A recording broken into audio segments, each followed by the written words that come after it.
Sorry I couldn't be bothered with putting on a face or anything. I have pillow marks on the side of my face still, and yeah, I'm super tired and pretty sore.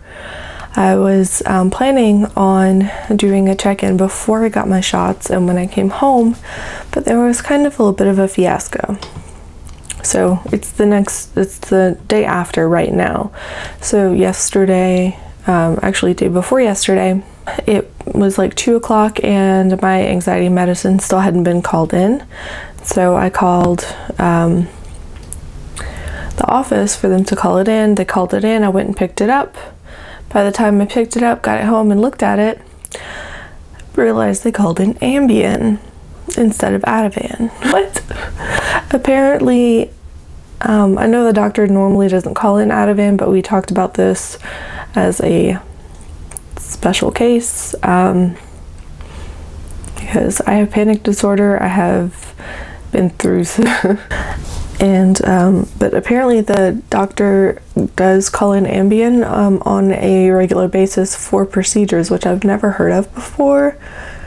I'm super confused by. I tried researching it and I'm not finding much information on it, so if you've ever heard of that, let me know because I'm super confused. But anyway, so by the time I realized what happened, office was closed. So I call first thing in the morning, and of course I get the answering machine of the clinical staff assistant.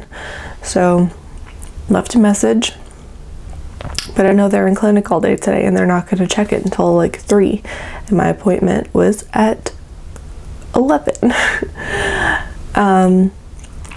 So I called the receptionist, and she sent through an email and sent a message herself and talked to the triage nurse about the medicine, and she was just like, oh yeah, take it an hour before. I was like, I can't. I'm on crutches and very unstable, and I live at the bottom of a hill. Like, the house is down from where we park, and it's very unstable and unpaved to get there. I can barely make it to and from the house from the car as is. On Ambien, it's not going to happen. And it's also the wrong medicine. No matter what, they called in the wrong medicine. I called again. It's 9:30 by this time, and she just so happens to answer, and I told her what was going on, and at first it sounded like she didn't want to believe me, and I was like, can you just look at my chart, because I swear the person that I was talking to about this put down Ativan and not Ambien, because I spoke specifically with them about my issues with sedation and my panic disorder and all of that. So yeah, she looked in my chart and was like, oh yeah, it is. It was the wrong medicine. Yeah, it was. No shit. I was supposed to take it an hour before, but by the time that they called it in and the pharmacy filled it, it was 10:15. So it was 45 minutes before my appointment. So I put it under my tongue to try to help it dissolve faster, and by the time we were sitting in the waiting room, I was a bundle of nerves and about to jump out of my seat and run away. So I put the other one, so they called in 2, 1 milligram each. So I put the other one under my tongue to let it start dissolving. And when they called me back, I let them know. They asked me, the doctor asked me how it was, and I was like, nope, not good. And he was very calming, very soothing. He has got great bedside manner, but will still give it to you straight. If you are around in the Tallahassee area and looking for someone to do this type of procedure, send me a message and I'll let you know the doctor's name, because he's fantastic. He tolerated my crazy very well. He has got great bedside manner, but will still give it to you straight. Most, like, there are some doctors out there with really good bedside manner and they kind of like dance around the issues. No, this guy's good. Yeah, so I just told him what happened, and I was like, and so it was time to draw my blood, and I was like, oh no, I'm fine with you drawing my blood. Go right ahead. And like, that's not the problem. So they took my blood and did the thing that they do with the centrifuge, and put me in the room that I was going to be actually receiving the injections in. And yeah, so we talked about the placement of the injections, and we ended up doing 2 sites instead of 3. Thank God. And so we did one directly in the SI area and one on the outer hip area. There's, you know, a connection of some a connection point of a tendon there that helps hold things together.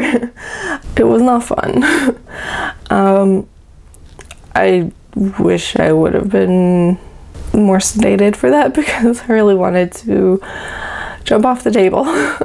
It wasn't horrible by any means, but so what this doctor did is use the same needle that he did for that he used for the lidocaine, put in the PRP. So he cold sprayed on the area and put the needle in, and then put some lidocaine kind of deeper, and then unscrewed it and screwed the PRP on, and then inserted and then put that in the area. So he repeated the same process for the outside of my hip. So it was a lot of pressure pain. So it was like someone taking their elbow and putting all of their weight on it, kind of pressure, but without the sensation of the skin being under pressure, if that makes any sense.